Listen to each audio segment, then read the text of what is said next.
La,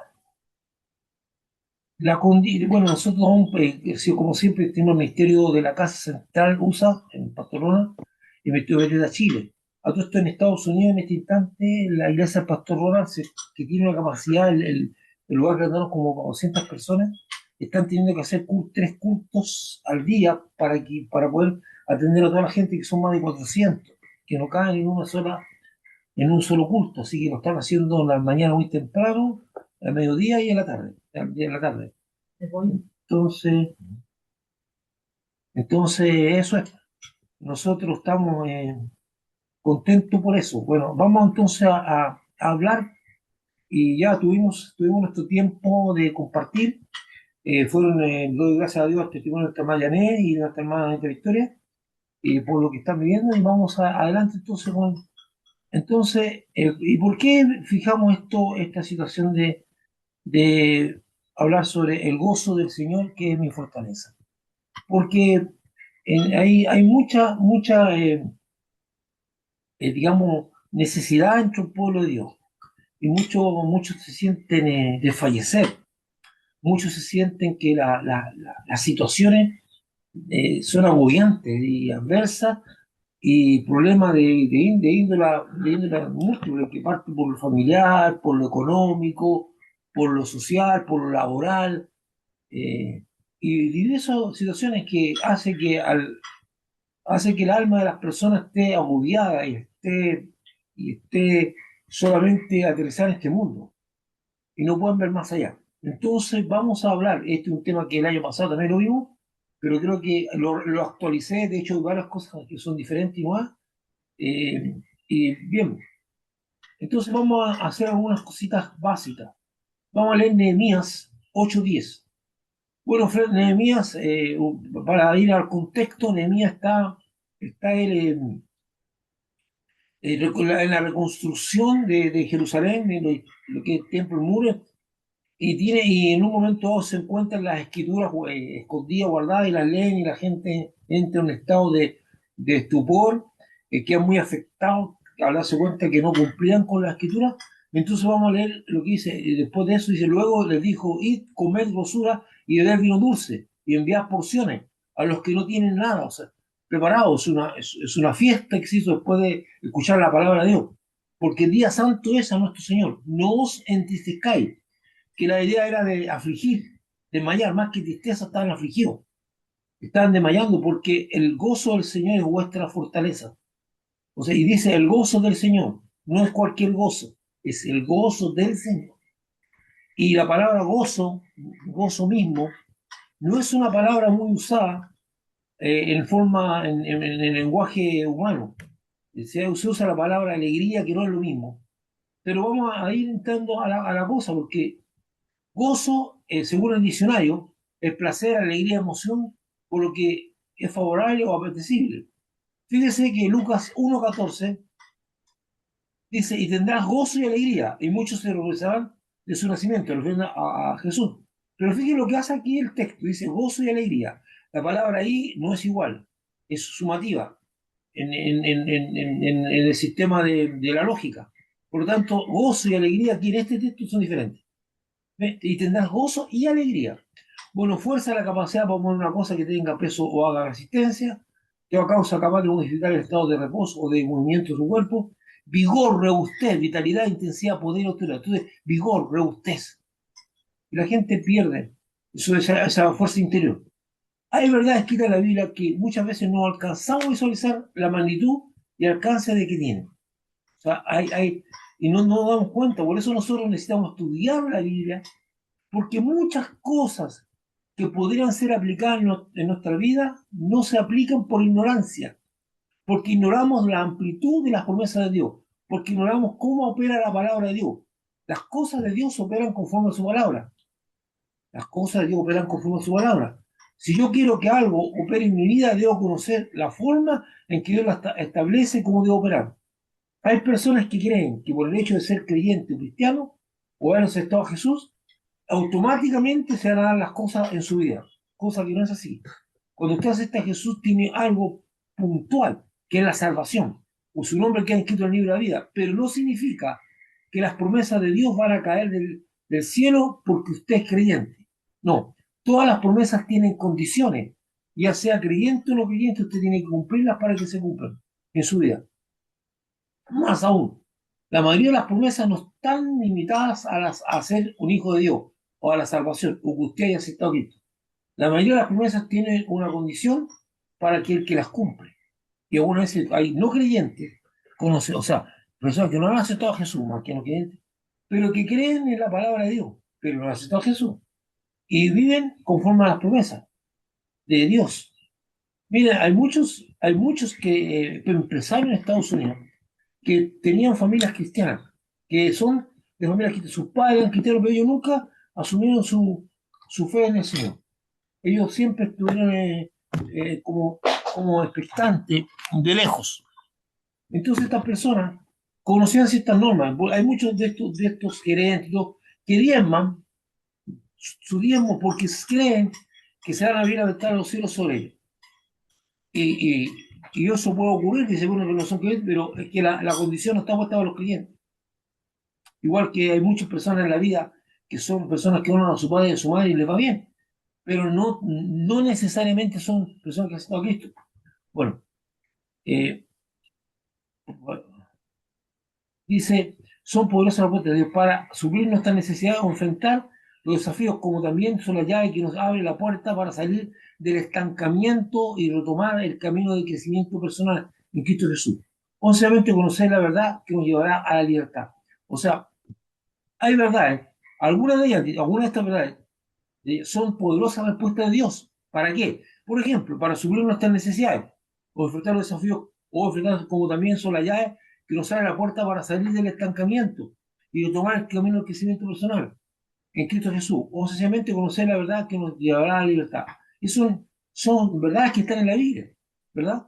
Y que si nosotros las conocemos, vamos a obtener la declaración de Nehemías 8:10, frase final, donde dice, no os tentéis, dice, porque el gozo del Señor es vuestra fortaleza, es una de estas verdades, y parece ser muy sencilla, pero llena de poder. Esta frase ha inspirado al salmista que nos han llevado a cantar esta verdad. Sin embargo, esta verdad de Dios está llena de un sentido práctico, que al entenderlo puede transformarse en más que una declaración de alabanza. ¿Verdad? Nosotros cantamos el gozo del Señor mi fortaleza y lo cantamos como una simple canción. Pero hay más que eso, hay una verdad que puede cambiar tu condición actual, tu condición por la cual estás pasando. Ahora, debemos entender que el gozo es del Señor. Acuérdense que el gozo es uno de los atributos o uno del fruto del Espíritu, uno de las características del fruto del Espíritu. Dice que el fruto del Espíritu es gozo, por lo tanto, el gozo del Señor es dado por el Espíritu Santo. De aquí empiezan nuestros problemas. Entonces, veamos. Si no, dice, vamos a ver, puede transformarse en más que una declaración de alabanza, sino en una convicción interior producida por el Espíritu Santo, que nos permitirá contar con un escudo poderoso para guardar nuestra fuerza interior, nuestra integridad ante el Señor, la santidad que se nos demanda, la solicitud en el servicio, el propósito de vida, es decir, mantener viva y activa nuestra relación con Dios. Si nosotros tomamos esta verdad, la hacemos nuestra, va a cambiar nuestra condición interior, va a cambiar nuestra visión personal. El libro de Nehemías nos habla de gran empresa, jornada emprendida, de restauración dada por el señor Nehemías y sus colaboradores. El propósito de Dios no era solamente restaurar la estructura de una ciudad y del templo, sino también restaurar la comunión del pueblo con su Dios, que es lo más importante. Dios no está preocupado de edificios que son físicos, sino de este edificio, que es su templo, que es usted mismo. Las cosas que están físicas, que nos sirven para juntarnos como un templo o una ciudad que nos cobija para vivir, no es el deseo de Dios preservar eso eternamente. De hecho, hay sentencia que todo va a ser destruido y habrá una nueva ciudad y todo va a ser hecho nuevo. Sino que nosotros somos lo importante. Y esto de lo que viene Nehemías lo lleva a que el pueblo, en medio de esta situación de restauración física, entienda que hay situaciones espirituales que han dejado de ser. Entonces Dios usa la restauración física para encauzarlos a una restauración de la comunión con Dios, que se haya perdido. Acuérdense que es un grupo que vuelve de Babilonia a Jerusalén y vienen a restaurar el templo y y la ciudad y los muros de la ciudad. El Señor, Adonai, para lo cual propicia una jornada de lectura de la Torá. ¿Qué es lo que es la Torá? El Pentateuco. O sea, los 5 libros de la Biblia. Esa es la Torá. La Torá, que te escucha que hablan los judíos, son el Pentateuco, que son los primeros 5 libros de la Biblia. Cuando hablamos de todo el Antiguo Testamento, ahora se dice Tanakh, en la cual, sin distinción de hombres, mujeres y niños, son convocados todos los que podían entender. Todos los que podían entender son convocados, ya sea hombres, mujeres y niños. Nota, el texto de Nehemías 8:2 al 3 es profético de lo que hará Jesucristo, ya que en lo sucesivo los judíos después, a través de la sinagoga, establecerían reglas para que los hombres y mujeres no tuvieran igual acceso a oír la lectura de la Torá. De hecho, la sinagoga ponían a la mujer detrás de un velo, durante qué cosa que nunca fue puesto por Dios, como tampoco ser enseñada en ella, sino que tenía una capacidad marginal, al igual que que los niños menores de 12 años, aunque estuvieran en entendimiento, sin compartir los mismos espacios que los hombres adultos. Dice Pablo más tarde habla que en Cristo ya no hay varón ni mujer, sino sois uno, Gálatas 3:28. Actualmente las sinagogas comparten por igual hombres, mujeres y niños. Yo estaba en la sinagoga, actualmente los judíos todos, pero en un tiempo en que hay una segregación no bíblica. Muchas cosas que se hacen en las iglesias, en este caso también en la sinagoga, no son bíblicas, son tradiciones o costumbres. Por eso muchas iglesias no andan tan bien, o no, porque están sujetas a tradiciones, a normativas que son establecidas por las personas, ¿verdad? Pero no están en la Biblia. No, muchos de estos lugares no seguían. Entonces, de hecho, es interesante porque Pablo hace harto hincapié en que ya no hay, en que Cristo Jesús no hay varón ni hembra, ni esclavo ni libre, sino que somos uno en Cristo Jesús. En medio de la lectura de la Escritura se produce un quebrantamiento que fue seguido de mucha tristeza, que la aflicción.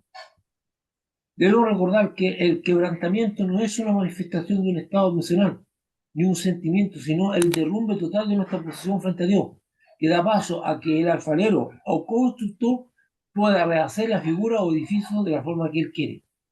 Claro, porque sin quebrantamiento no hay arrepentimiento, y sin arrepentimiento no hay conversión. Por eso, muchas veces en el sistema evangélico o en lo evangelístico se pasa por alto cosas que son relevantes. Muchas personas llegan a la iglesia o entran a ser parte de la comunión con los hermanos sin haberse convertido, sin haberse arrepentido, porque solamente le dijeron que tenía que aceptar a Jesús.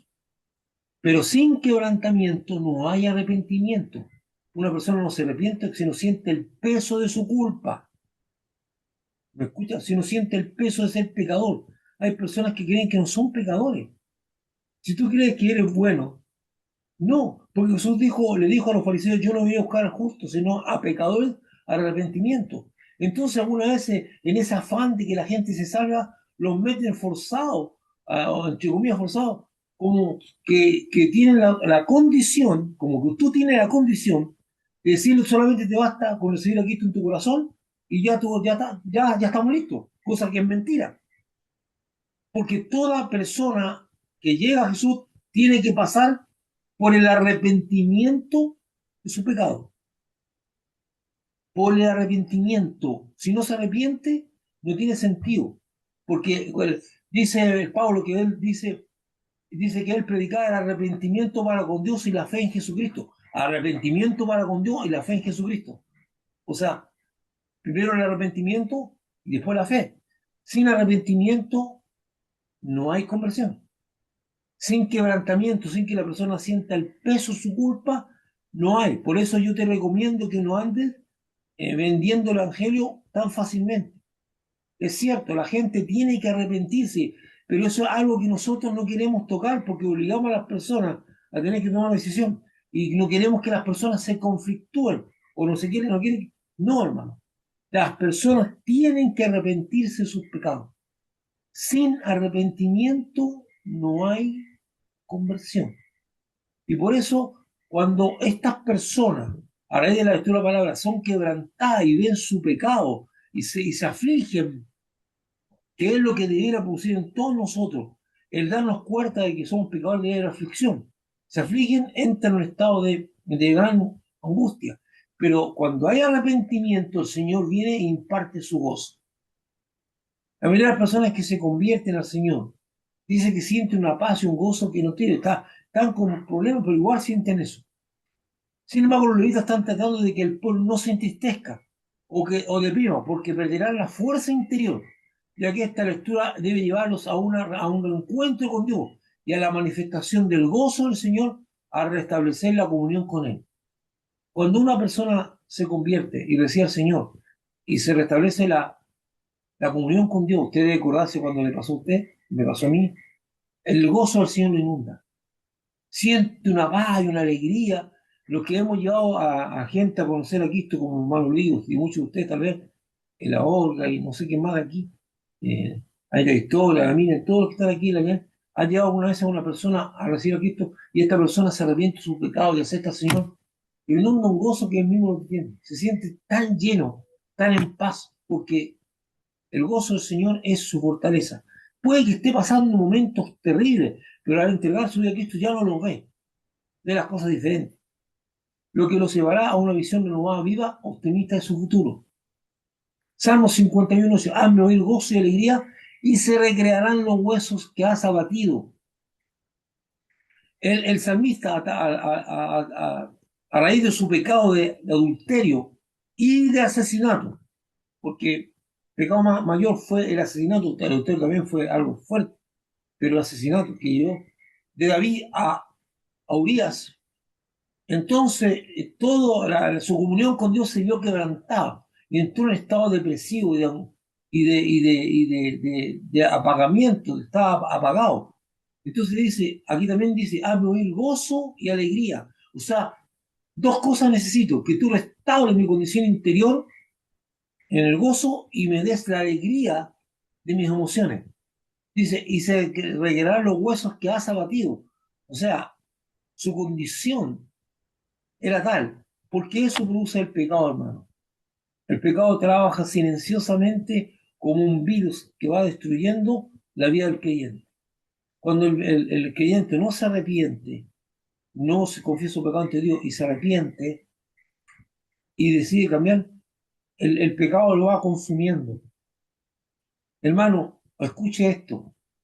El tiempo no borra el pecado. Es la sangre de Cristo la que borra el pecado. Por eso, si usted tiene cosas pendientes con Dios, trátelas. No digo, no, con el tiempo se me van a olvidar. No, no, no, no. Tal vez va a llegar el día, incluso antes de su muerte, porque lo he visto muchas veces, en que hay creyentes que no encuentran la tranquilidad en los últimos días, porque hay cosas que tienen pendiente con Dios y muchas cosas hay que tratarlas aquí. Entonces usted va a su cuarto, conversa con Dios y le confiesa sus pecados, le pide perdón y se restaura. Pero el tiempo no borra el pecado, es la sangre de Cristo la que limpia el pecado. Esa sabiduría humana que te dice, no te preocupes, si con el tiempo todo se olvida. Todo, no, no, no, eso es sabiduría humana, pero para con Dios no, eso no funciona para con Dios, no funciona para con Dios. Dios perdona lo que se ha confesado y por lo cual se ha pedido perdón, pero no es que Dios va a olvidar con el tiempo. Por eso dice que el juicio empieza por nosotros. ¿Y qué empieza con nosotros? Es ponernos a cuentas con Dios en todas aquellas cosas que no nos hemos puesto a cuenta. Porque lo que Dios perdonó no lo recuerda más. Lo que Dios perdonó no viene a juicio de condenación, sino que viene a constatar que Dios nos perdonó. Pero cuando tú tienes Amén. cosas pendientes con Dios, tu alma va a estar completamente, constantemente en aflicción. Tú no te das cuenta, pero tú tienes que resolver. Te voy a repetir una vez más. En lo que lo que tiene que ver con Dios, es una mentira que el tiempo lo borra el pecado. Es la sangre de Jesucristo. Cuando el rey David dejó de percibir, oír el gozo del Señor, se debilitó hasta físicamente, se abatió, perdió la visión de triunfo de su vida ante los obstáculos adversarios. Su fuerza se desvaneció, porque el gozo de Jehová era su fuerza. Entonces dice, hazme oír gozo y alegría, porque me he dado cuenta que tu gozo ya no lo tengo, no está en mí. El rey David le fue revelado por el Espíritu Santo esta gran verdad. Siempre se destaca la fuerza e interés moral que tenía David ante sus enemigos, que eran los mismos adversarios de Dios. Sin embargo, él está muy claro que el gozo que tenía en el Señor contenía toda su fuerza. Desde niño, cuando tocaba, cantaba, no sabemos cómo David entró en esa comunión con Dios, pero desde niño tenía una inclinación hacia Dios que no tenía el resto de su familia. David podría sobreabundar en deleites y alegrías de este mundo. Sin embargo, en ella no encontraba fuerza, sino al contrario, debilidad, ¿verdad? Él tenía muy claro, y es lo que tenemos que tener todos nosotros, que no hay cosa en este mundo, ni momentos felices, ni momentos que nos van a dar la fuerza que necesitamos. Es el gozo del Señor, el cual debemos cuidar, y que lo imparte el Espíritu Santo. Y ahí viene el gran dilema. Debemos tener una relación con el Espíritu Santo muy, pero muy clara, nunca perderla. No debemos entristecer al Espíritu Santo, nada de esas cosas. Debemos tener una visión muy clara de que el Espíritu Santo es el que da el gozo. Recuérdense que en las características del fruto del Espíritu dice paz, gozo, benignidad, pero dice gozo. Entonces David tenía muy claro que su fuerza interior era dada por el gozo que tenía. Por eso dice, hazme oír gozo y se recrearán. O sea, volverán a ser lo mismo los huesos que has abatido. O de una condición de abatimiento para una persona que ha tenido una relación con Dios fuerte, y en un momento dado por alguna tontería se ha debilitado o ha perdido esa profundidad de relación, siente que ya no es lo mismo y necesita volver a sentir esa fuerza. Pero muchas veces el camino de búsqueda no se da porque la gente está muy enraizada en este mundo. El mundo, sus afanes, sus deleites, sus metas personales de este mundo han hecho que la palabra sea debilitada, que la relación con Dios se vaya debilitando cada día más. Un ejemplo de esto lo tenemos de la alegría que nos da el nacimiento de un hijo. Pareciera que nos inunda un profundo gozo. También somos partícipes de la misma alegría a medida que crece. Sin embargo, esto no nos aporta fuerza interior, sino que expone nuestra debilidad, ya que al mismo tiempo surgen los temores y aprensiones por su seguridad y futuro. Claro, ¿verdad? No nos da fuerza ese gozo o esa alegría, no nos da la fuerza interior.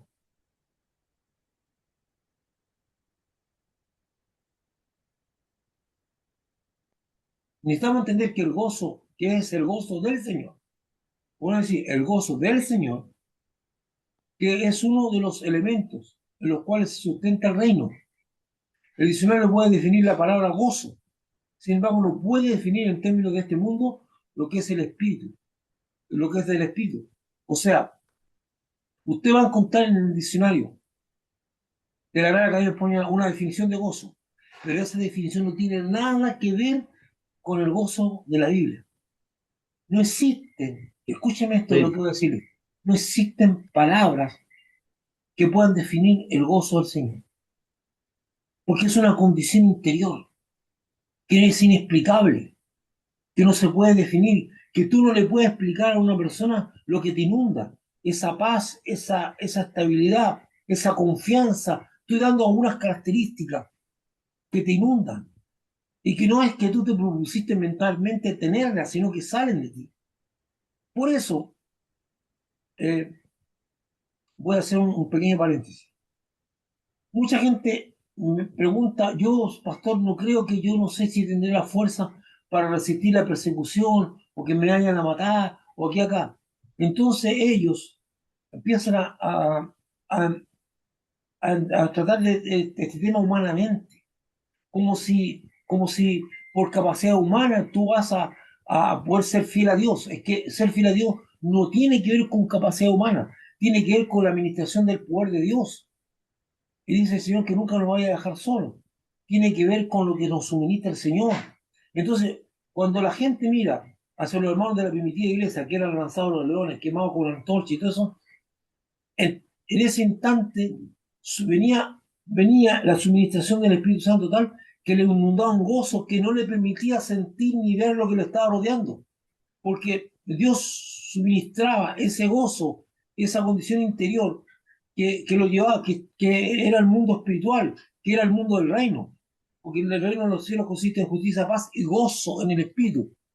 Entonces era el reino manifestado ahí. Estaban en la tierra, pero su ser interior estaba en otro lugar. Entonces lo que te quiero decir con eso, lo que te quiero decir con eso, es que el gozo es más que eso. Entonces, el gozo no es inexplicable, es una suministración espiritual de Dios que está más allá. Vamos a seguir adelante porque ya me está marcando el tiempo. Entonces, no es indescriptible y eso se cuida. Esta definición del gozo del Señor es una pobre descripción que no, de algo que no se puede explicar con palabras humanas. Hebreos 12:1 dice, por tanto, nosotros también teniendo un dolor nuestro tan grande. Ah, eh, no, un momento, hermano. Falta, si trae dos bolsas, son 3.000 pesos más que tienen que pasar. Permiso, hermano. Vamos, mira, toma. Aquí tengo dos, ¿le voy a pasar? ¿Ah? ¿Le voy a pasar otro? Ya. Si te trae dos bolsas. Bueno.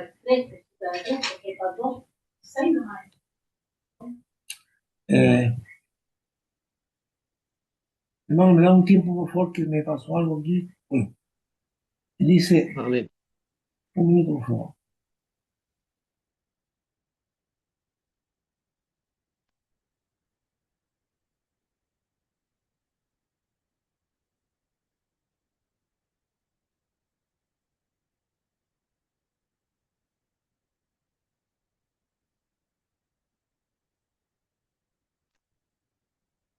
Ya, mi hermano, entonces, seguimos. Dice, despojando de todo peso y del pecado que nos asedia, dice, y corramos con paciencia la carrera que tenemos por delante, puesto los ojos en Jesús, el autor y consumador de la fe, el cual, dice, por el gozo puesto delante de él, subió la cruz, menospreciando lo crudo, y se sentó a la diestra del trono de Dios. ¿Qué significa eso?